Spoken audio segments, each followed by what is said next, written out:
Well, thanks, Brian. I'd like to also acknowledge the traditional owners of the land, the Ngambri people, pay my respects to elders past and present, and particularly to thank Matilda, wonderful Matilda, for her lovely welcome to country today.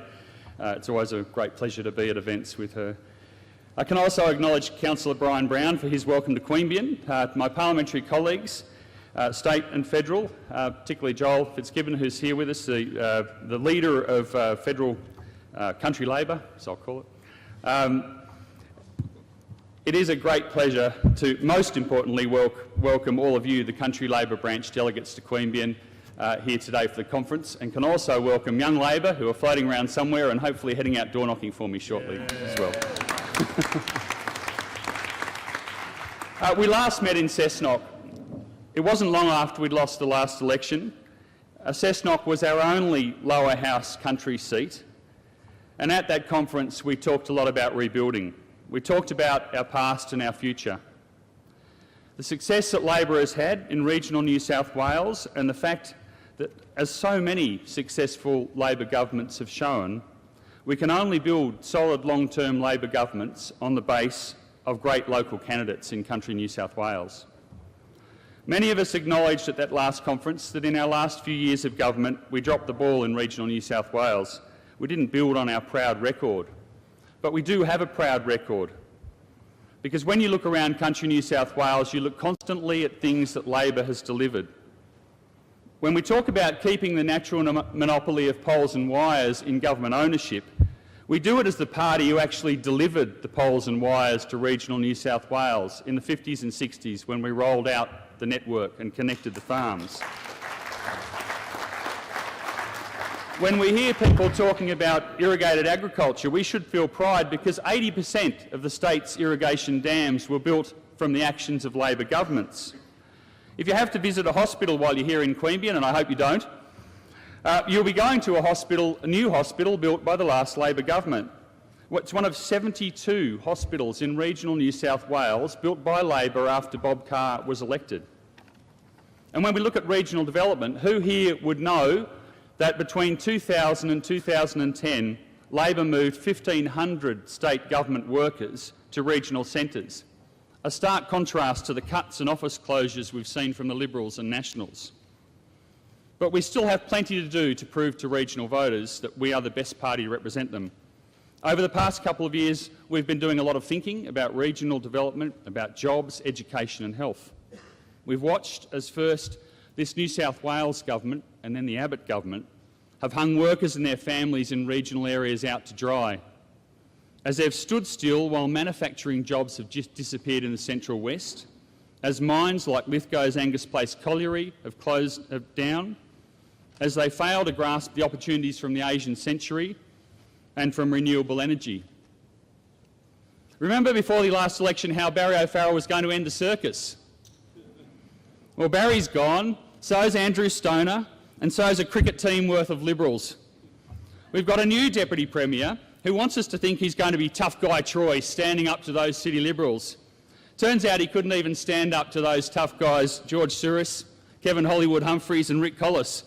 Apparently they told him that he would only be leader for 5 days if he didn't push his predecessor out of the ministry.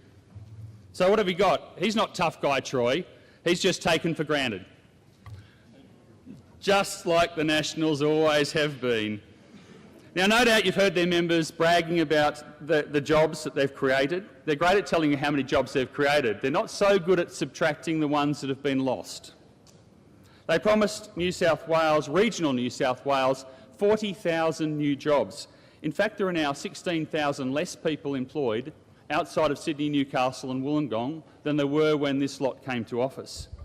They missed their target by 56,000 jobs. And what about the infrastructure they promised? Well, there are a handful of new hospitals being built. There's one not far from here, down in Bega. But 90% of the funding for that hospital came as a result of Mike Kelly's fantastic work. It came direct from the last federal Labor government. And what about the bridges? You would have heard the Nationals talking about bridges for the bush. 17 new bridges they're going to be building on key roads in regional New South Wales. Well, delegates, our last Labor government funded the replacement of 400 regional bridges, 400. And the farmers, many of them loyal Nationals voters, well, what did they get? No more drought declarations, fodder and stock transport subsidies and other in-drought support abolished, extension officers gone, and the LLS. What a debacle that was. I have described Katrina Hodgkinson before as perhaps the least useful Minister for Agriculture in the state's history. Am I being too unkind? No, I don't think so. Delegate, is any wonder this government is failing country New South Wales when this was their last regional development policy, a half-a-page regional development policy at the last election? Is it surprising that schemes like the regional relocation scheme have failed so miserably? A back-of-the-envelope scheme that promised 40,000 grants to people moving out, and Mick Veitch can't think about this scheme without bursting out in laughter. But it is sad, and we know it's sad.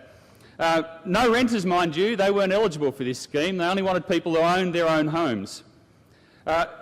We pointed out, and Mick pointed out, the problems with this scheme from day one. No verification of whether people were actually going to move anyway, no measurement of effectiveness, and surprise, surprise, they ended up giving out less than 10% of the grants, and most of them went to people who were retiring to the coast. Great way to encourage people to move. It would have been a joke, except for the fact that this was money which was promised to regional New South Wales. It ended up instead being returned to Treasury, and believe it or not, some of it went to help pay the GST bill for the Star Casino. The fact is, the Nationals and those country Liberals are little more than a collection of slogans. There's no real policy to back them up. And delegates, as Brian said before, we recently lost a Labor icon, a man who in so many days since has been described as a giant by so many people, our Labor giant, Gough Whitlam, a leader who inspired so many. And Brian asked you before to reflect on your personal memories. I think Gough's death has given us all a cause to reflect on many things. Many of us have remembered personal stories. I have a vivid memory of Gough visiting and saving the Tathra Wharf back in the early 70s. As he left, he picked up me, a pretty excited 9-year-old, and took me for a ride in the Prime Ministerial car, and I've still got that memory very vividly in my head. But the more serious reflection is about the vision. Gough had a big vision for regional Australia. Growth centres, infrastructure, jobs and education to ensure that even kids from the poorest families got the best start in life. He recognised China, opened us up to the world, built new markets for our agricultural products when the common market was closing down those traditional markets in the UK. Delegates, who are the custodians of the grand vision now? Do we have people who can dream about making regional New South Wales world competitive? About giving us thriving regional communities where we export to the world and compete with the world by having the best skills and the best product, and where no child misses out on sharing the opportunities? Who are the custodians of the grand vision? Well, it's us. It's us, people like us in our branches and at our conferences. And it's our job to keep those visions alive. And the modern vision, to keep the dream of the full NBN alive. New South Wales country towns where the world's fastest internet sees people running businesses that trade with Asia from their living rooms. Where no matter what the size of the school, a student can access any curriculum from across the state using a video hookup. Country communities where elaborately transformed and packaged food products are exported fresh to Asia, producing jobs in farming, processing and manufacturing. Regional towns which have become magnets, drawing people away from the major cities and stopping the urban sprawl in Sydney, which is taking out so much high-quality food-producing land. And where our prosperity is shared so that everyone gets the opportunity, and where the work Gough started with that handful of soil in Vincent Lingari's hand is eventually completed. Delegates, next March I'll be running as a candidate in my 7th election campaign. You can sympathise with Cherie a bit later on. I'm running again for this seat rather than staying in the upper house, this seat of Monero, where we've got this conference, rather than staying in the upper house because, well, firstly, I love being a local member. But importantly, because I want to see Country New South Wales strongly represented in our lower house. My two Country Labor colleagues are here with us today, Mick Veach and Clayton Barr are with us.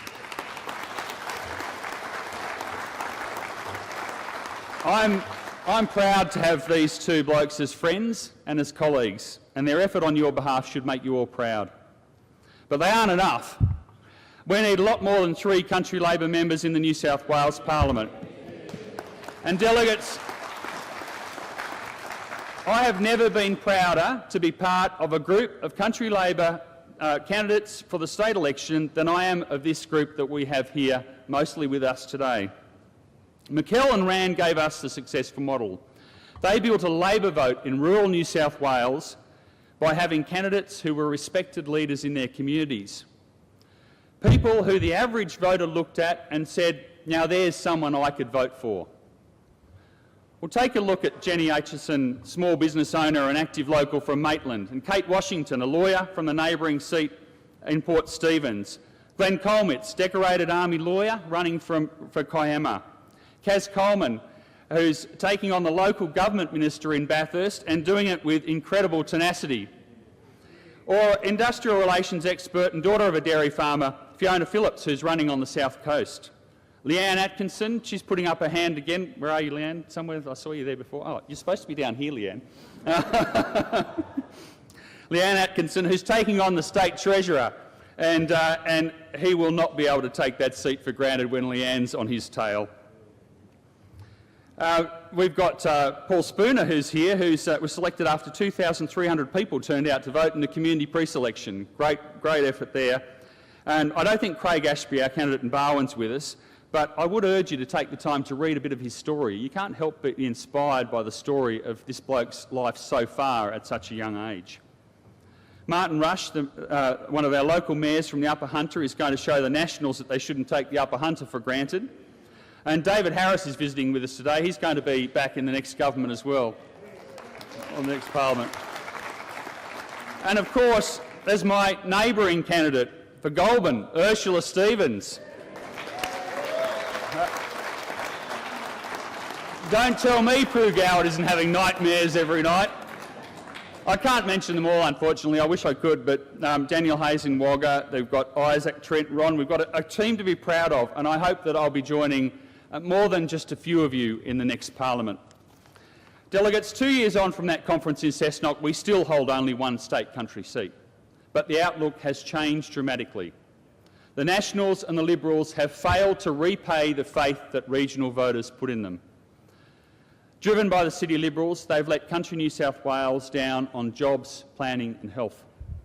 They were elected on a campaign of attacking the federal Labor government, but once Tony Abbott was elected, they suddenly forgot how to stand up for health and education. We've spent a fair bit of time looking at ourselves.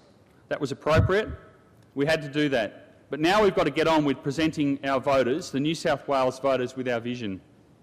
Tony Abbott and Mike Baird, those surfing buddies from Manly, demonstrate the choices to us every day. That start choice about whether we want to follow their path, where tertiary and vocational training become the preserves of the well-off, where we focus for our international competitiveness on reducing real wages and attacking standards, or whether we want to follow the Labor path, creating a society that competes with the world by having the most skilled workforce, where we build our international competitiveness on the basis of education, of modern infrastructure and better product. The Labor way is the one that keeps the living standards of Australian families among the best in the world. And it's the Labor way that includes looking after our environment and taking action on climate change. Delegates, I'm looking forward to working with you over the next 2 days to build on our ideas for change. Welcome to Queanbeyan, welcome to Monero, and enjoy the conference.